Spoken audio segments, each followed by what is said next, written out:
सुभाषपा के विधायक, यूं कहें एनडीए के विधायक बेदीराम कैसे प्रश्न पत्र लीक मामले में अब लखनऊ से लेकर दिल्ली तक बीजेपी और एनडीए सरकार के गले की हड्डी बन गए हैं। कैसे अब विपक्ष इसी मुद्दे पर बीजेपी को घेर रहा है, लखनऊ से लेकर दिल्ली तक कैसे इस पूरे मामले पर सियासत हो रही है, यह हम आपको बताएंगे।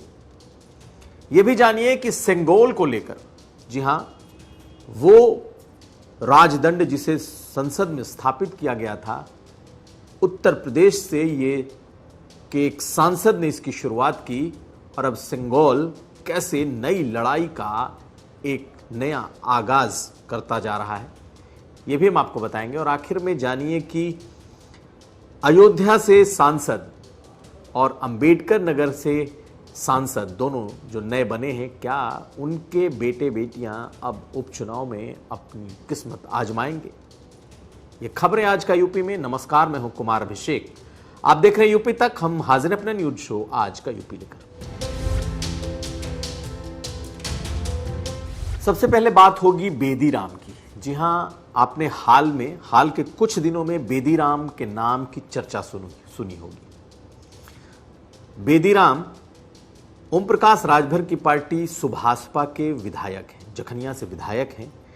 गाजीपुर में ये विधानसभा क्षेत्र आता है।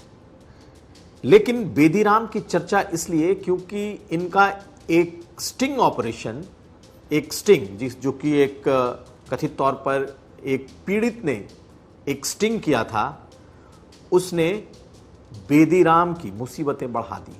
मुसीबत बेशक बेदीराम की बढ़ी हो, लेकिन इसका असर लखनऊ से लेकर दिल्ली की सियासत तक दिखाई देने लगा है। ओम प्रकाश राजभर, जो कभी अपने विधायक बेदीराम की पीठ ठोक कर तारीफ करते नहीं थकते थे, अब बेदीराम पर जवाब देने से कतराने लगे। तो कौन है ये बेदीराम और इन्होंने ऐसा क्या किया है कि उन पर अब बीजेपी को जवाब नहीं सूझ रहा, सरकारों को जवाब नहीं सूझ रहा? जान लीजिए, बेदीराम पहले रेलवे में एक एम्प्लॉय हुआ करते थे। बहुत पुराने वक्त की बात नहीं है, मुश्किल से 15 साल 18 साल पहले की, 20 साल पहले की यह कहानी। लेकिन बेदीराम वो विधायक हैं जिन पर 9 मामले दर्ज हैं अभी तक प्रश्न पत्र लीक कराने या फिर प्रश्न पत्र लीक कराकर पास कराने, लोगों को प्रश्न पत्र के जरिए जो होता भ्रष्टाचार है उसके जरिए नौकरियां दिलाने की। जी हां, 1-2 नहीं, 9 मामले हैं। और खुद बेदीराम ने चुनाव आयोग को दिए अपने हलफनामे में इन तमाम मामलों का जिक्र भी किया है। सभी 9 में उन पर चार्जशीट दाखिल है, लेकिन फिलहाल उन्हें सजा नहीं हुई। हाल में उनका एक पुराना स्टिंग ऑपरेशन खूब वायरल हुआ। यूपी तक ने इस स्टिंग ऑपरेशन को भी दिखाया है, जिसमें एक पीड़ित बेदीराम से बात कह रहा है कि आपने जिस परीक्षा के एवज में मुझसे पैसे लिए थे, वो परीक्षा रद्द हो चुकी है, आप हमारे पैसे लौटा दें। और वो कहते सुनाई दे रहे हैं कि उनका काम सिर्फ परीक्षा में पास कराना था, वो हमने करा दिया, रद्द होने के बाद की जिम्मेदारी हमारी नहीं है। दरअसल बेदीराम विधायक बनने के पहले उन पर जो बहुत सीरियस चार्जेज हैं वो ये कि वो कई प्रतियोगी परीक्षाओं के प्रश्न पत्र को लीक कराया करते थे। उन पर यह भी आरोप है कि वो कई प्रश्न पत्रों के लीक के मास्टरमाइंड हैं। और सुजीत पांडे, जो उत्तर प्रदेश में के एक धारदार आईपीएस रहे हैं, आज भी पोस्टेड हैं, उन्होंने अपने दौर में डीआईजी रेलवे रहते हुए उन्होंने इस पूरे प्रश्न पत्र लीक का भंडाफोड़ किया था और रेलवे के प्रश्न पत्र को लीक कराने के आरोप में कई बार जेल जा चुके हैं बेदीराम। बेदीराम की स्थिति यह है कि फिलहाल वो मीडिया से बच रहे हैं, क्योंकि जैसे ही उनका ये एक स्टिंग वायरल हुआ, उसके बाद से वो पूरी तरीके से सुर्खियों में आ गए हैं, क्योंकि इस वक्त नीट की परीक्षा को लेकर देश भर में छात्रों में गुस्सा है, गार्जियंस में गुस्सा है, आम लोगों में गुस्सा है कि क्या प्रश्न पत्र लीक का ये हाल है कि कोई भी लीक करा ले और अपने लोगों को भर्ती कर दे। आज अखिलेश यादव ने इस पर सबसे बड़ा हमला बोला। यूं तो यूपी तक लगातार इस स्टिंग के जरिए लोगों को पोल खोलकर यह दिखाता रहा है कि किस तरीके से जो लॉ मेकर्स हैं, जो विधायक हैं, वो कभी इस तरीके से इन्वॉल्व रहे हैं। लेकिन अब अखिलेश यादव ने एक बड़ा ट्वीट किया है। आप इस ट्वीट में देखिए, हालांकि इस ट्वीट में उन्होंने बीजेपी के सभी बड़े नेताओं के साथ बेदीराम की तस्वीरों को शेयर किया है। वो विधायक हैं और किसी के साथ भी उनकी तस्वीर हो सकती है, क्योंकि वे जनप्रतिनिधि हैं, इसमें कोई बुराई नहीं। लेकिन उन पर आरोप इतने बड़े हैं कि अब बीजेपी के लिए अपना चेहरा बचाना, खास करके सरकार के लिए, उस बेदीराम से बड़ा मुश्किल हो रहा है। पहले अखिलेश यादव के इस ट्वीट को देखिए और क्या लिखा है अखिलेश यादव ने, ये भी देखिए, फिर हम बेदीराम के बारे में और बताते हैं। तो अखिलेश यादव ने अपने ट्वीट में तस्वीरों को शेयर किया है और उसके साथ उन्होंने जो लिखा है वो भी सुन लीजिए। क्या अब और कोई सबूत चाहिए? भाजपाइयों द्वारा प्रश्रय प्राप्त नेताओं के नैतिक पतन का, जो बच्चों के भविष्य से खिलवाड़ करते हैं। ऐसे माता पिता जिन्होंने भाजपा को वोट दिया है, आज न केवल पछता रहे हैं, बल्कि भविष्य में कभी भी भाजपा को वोट न देने की कसम खा रहे हैं। शर्मनाक, तुरंत गिरफ्तारी हो। तो अखिलेश यादव ने बेदीराम की गिरफ्तारी की मांग कर दी है। लेकिन अब सबसे बड़ा सवाल यह कि क्या सरकार गिरफ्तार करेगी? योगी सरकार में मंत्री हैं ओम प्रकाश राजभर, और एक वक्त था जब ओम प्रकाश राजभर भरे मंच से बेदीराम की तारीफ करते नहीं थकते थे और ये कहते नहीं थकते थे कि बच्चों, युवाओं, तुम सिर्फ फॉर्म भरो, जो नौकरी दिला सकता है, जो नौकरी तुम्हारे लिए दे सकता है, वो अब हमारे साथ है, सिर्फ आपको फॉर्म भरना है, बाकी काम हम करेंगे। यानी कि ये प्रश्न पत्र लीक करेंगे और फिर परीक्षा दिलाएंगे। लेकिन आज ओम प्रकाश राजभर को जवाब नहीं सूझा जब पत्रकारों ने उनसे पूछ लिया कि आपके विधायक हैं, प्रश्न पत्र लीक मामले के मास्टरमाइंड रहे हैं, 9 उनके ऊपर मुकदमे हैं प्रश्न पत्र लीक के और चार्जशीटेड हैं। सुनिए आज क्या कह रहे हैं ओम प्रकाश राजभर। ओम प्रकाश राजभर कह रहे हैं उनका मामला है, वही जाने, उन्हीं से पूछिए। सुनिए ओम प्रकाश राजभर। जेल जा चुके हैं, आप उनसे क्यों नहीं पूछते? जाकर उनसे पूछो कि हमसे पूछ रहे हैं। कहाँ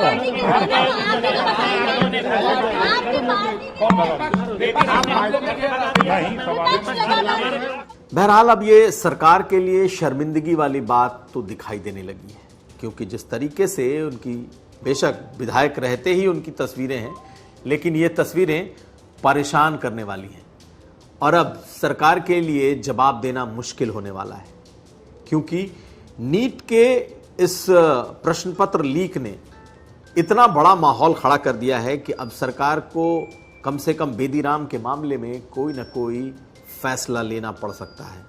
तो क्या जिन पुराने मामलों में उन पर चार्जशीट हुआ है, क्या अब उस पर कोई कार्रवाई आगे बढ़ेगी? क्योंकि अभी तक उस मामले में सजा नहीं हुई है। अब देखना यह है कि क्या सरकार दबाव में आती है, या फिर अब जब से ये जनप्रतिनिधि हो गए हैं तो इनका विधायकी का जो एक उनका रूप है, क्या वो भारी पड़ेगा, या फिर इनका पास्ट इनका पीछा नहीं छोड़ने वाला? यानी जो इन्होंने किए हैं, क्या वो अब इन्हें भुगतेंगे? ये बड़ा सवाल है, लेकिन लोगों का दबाव अब बढ़ सकता है। अब अगली खबर।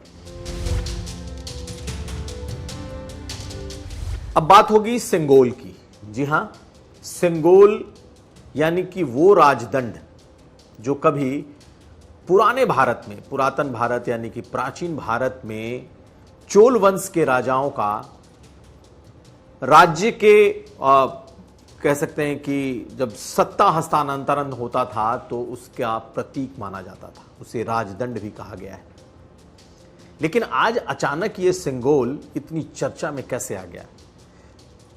संसद भवन में जब नई संसद की बिल्डिंग बनकर तैयार हुई तो प्रधानमंत्री मोदी ने इस सिंगोल को संसद भवन में, जहां पर अध्यक्ष की कुर्सी होती है, उसके पास में उसे स्थापित किया और एक बड़े समारोह में इस सिंगोल को स्थापित किया गया। दरअसल तमिलनाडु के इलाके से आने वाले चोल वंश का यह प्रतीक था।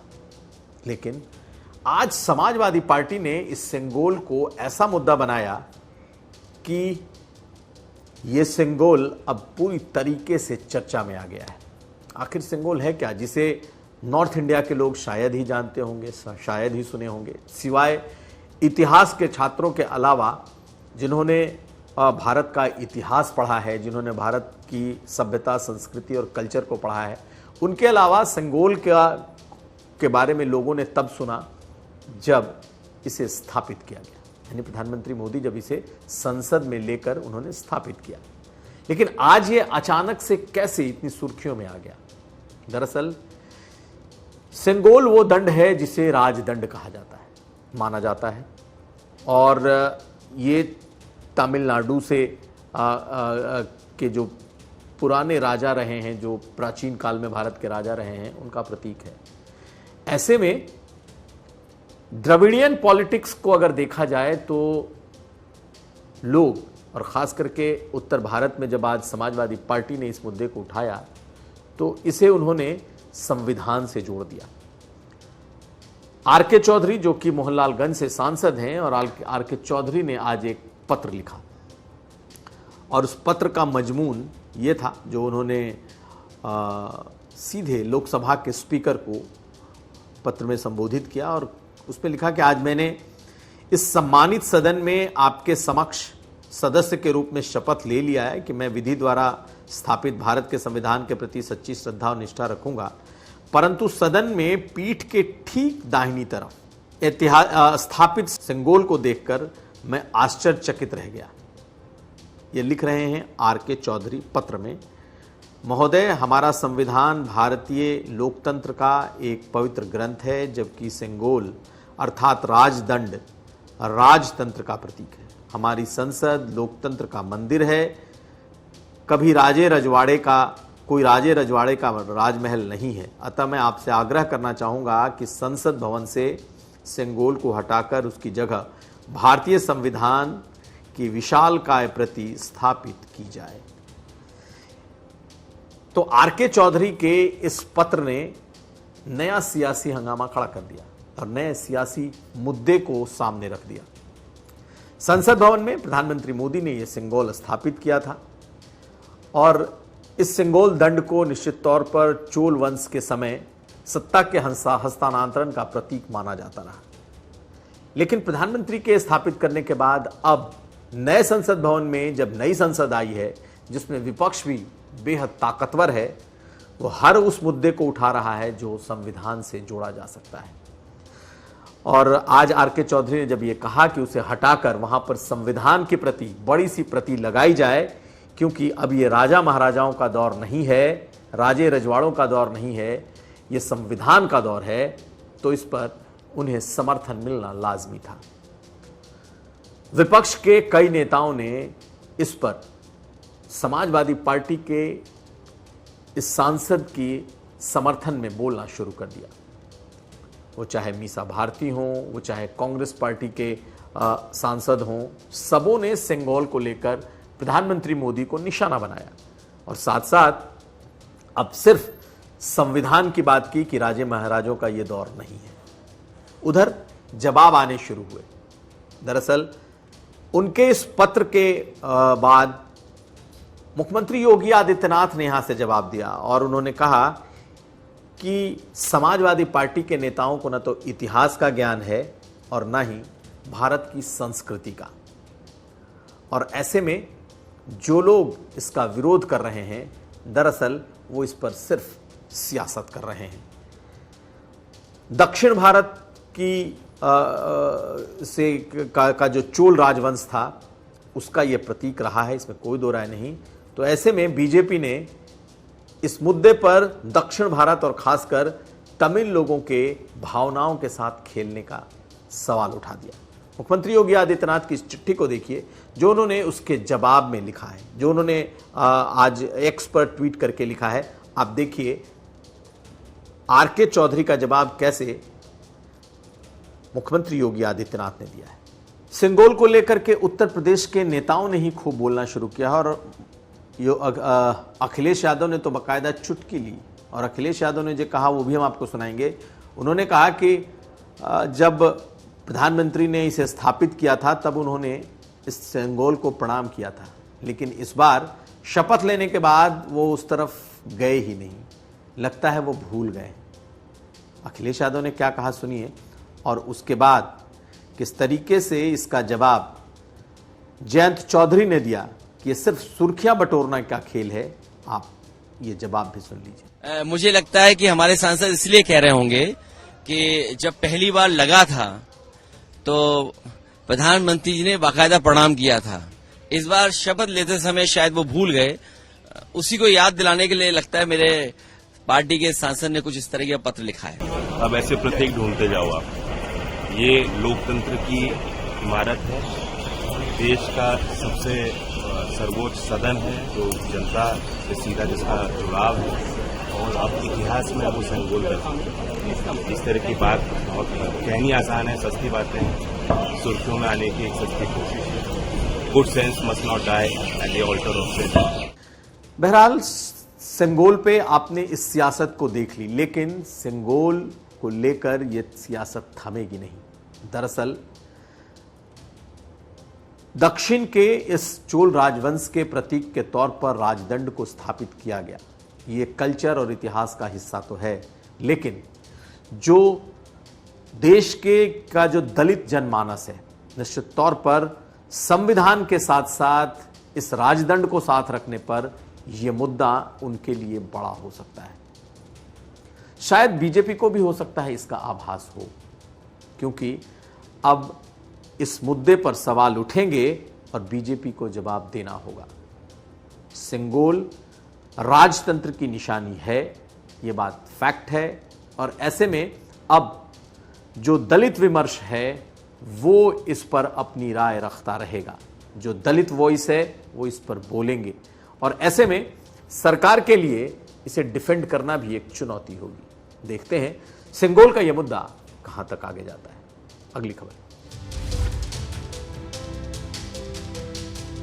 तो लोकसभा चुनाव के बाद अब 10 सीटों पर विधानसभा के उपचुनाव होंगे, क्योंकि 9 सीटें ऐसी हैं जिसमें विधायकों ने सांसदी जीती है, विधायक से सांसद बन गए हैं, उनकी सीटें खाली हुई हैं। समाजवादी पार्टी कम से कम 4 ऐसे जगह हैं जहां पर या तो जीते हुए सांसद के परिवार से वहां पर किसी को अपना उम्मीदवार बना सकती है। सबसे तेज चर्चा मिल्कीपुर, जो कि फैजाबाद की सीट है, अयोध्या, जहां से इस बार अवधेश प्रसाद जीत करके सांसद बने हैं, वो 9 बार के विधायक रहे हैं।